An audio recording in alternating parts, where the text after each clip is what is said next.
আসসালামু আলাইকুম, সবাই কেমন আছেন? চলে আসলাম নতুন একটা ভিডিও নিয়ে। তো এই তো রান্নাঘর থেকে কথা বলতেছি, এখানে রান্নাও বসাই দিছি। তো আজকে এই প্রথম শীতকালীনের ভিতরে মূলা শাক নিয়ে আসছি। তো মূলা শাকটা আমি কিভাবে বসালাম সেটা আপনাদের দেখাবো।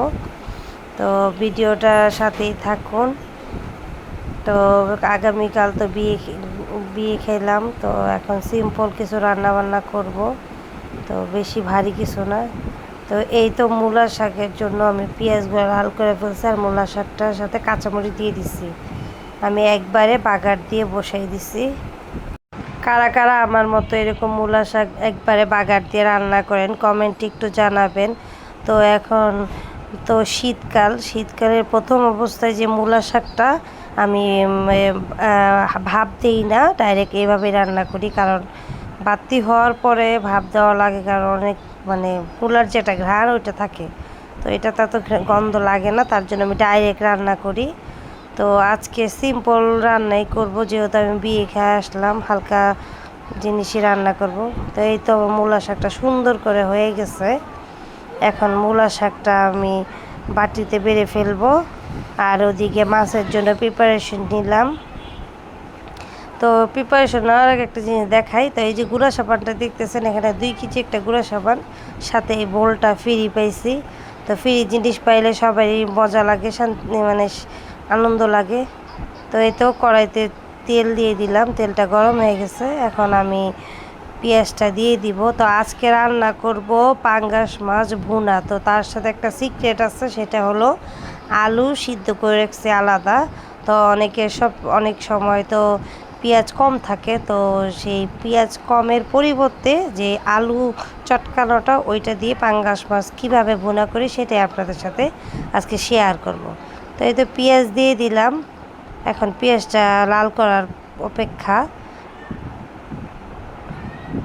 তো এই দেখেন আমি আলুটা সিদ্ধ করে সিলে এখন চটকাই নিতেছি। আপনারা বাসায় এইভাবে এই পদ্ধতিতে ট্রাই করে দেখতে পারেন। আর মাছগুলো আমি ছোট ছোট করে কেটে নিছি, যেহেতু ভুনা করব। তো এই তো আমার পেঁয়াজটা এখন লাল হয়ে গেছে, আমার হাতে বানানো মশলাটা দিয়ে দিলাম। দেওয়ার পরে আমি এটাকে ভালো মতো কষাই নিব। চুলার জালটা বেশি হওয়াতে কড়ার উপর আগুনটা উঠে গেছে। তো এই তো এখন কাঁচামরিচগুলো দিয়ে দিব। তো এই মশলাটা ভালোভাবে কষানোর পরে যে আলু, তো এক এক করে সব ধরনের মশলা দিয়ে দিব, তারপরে লবণও দিয়ে দিলাম। তো এখানে সামান্য কিছু আর চিনি এলাচি দিয়ে দিলাম, কারণ এটা তো পাঙ্গাস মাছ, মুরগির মাংসের মতো কিছুটা রান্না করতে হয়। তো পাঙ্গাস মাছ আমরা সবাই বাসায় রান্না করি। তো এই পদ্ধতিতে যারা রান্না করতে চান আমার এই রান্নাটা দেখে ট্রাই করতে পারেন।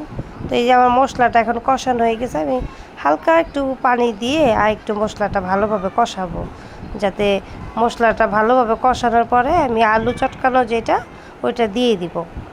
তো আমি প্রায় সময় আমার বাসায় যদি পেঁয়াজ কম থাকে, তো আমি তখন এই পদ্ধতিটা ব্যবহার করি। তরকারিটাও মজা লাগে আর সাশ্রয়ী হয়। অনেক সময় টাকা থাকে কিন্তু মানুষ থাকে না আনার জন্য। তো এইটাই আপনারা একটু বাসায় ট্রাই করতে পারেন। তো আমি আলু চটকানোটা দিয়ে দিলাম, এখন আমি ভালোভাবে কষাই নিব এই আলু দিয়ে মশলাটা।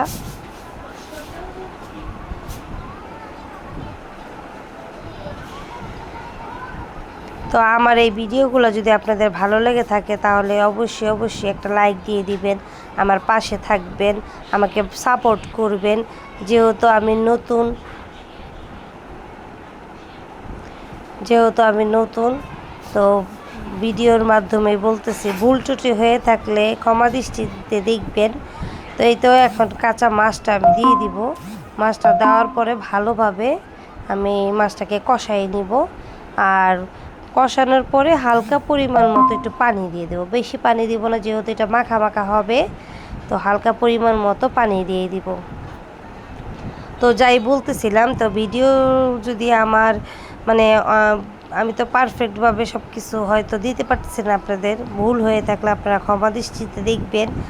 তো আপনাদের একটা উৎসাহ, আপনাদের একটা লাইক, আপনাদের একটা সাপোর্টে আমাকে সামনের দিকে আগানোর জন্য রাস্তা দেখাই দিবে। যেহেতু আপনারা আমার একটা পরিবার। তো এই তো আমার তরকারিটা হয়ে গেছে, দেখছেন মাখা মাখা। তো আজকের মতো ভিডিওটা এখানেই শেষ করতেছি। সবাই ভালো থাকবেন, সুস্থ থাকবেন। আল্লাহ হাফেজ।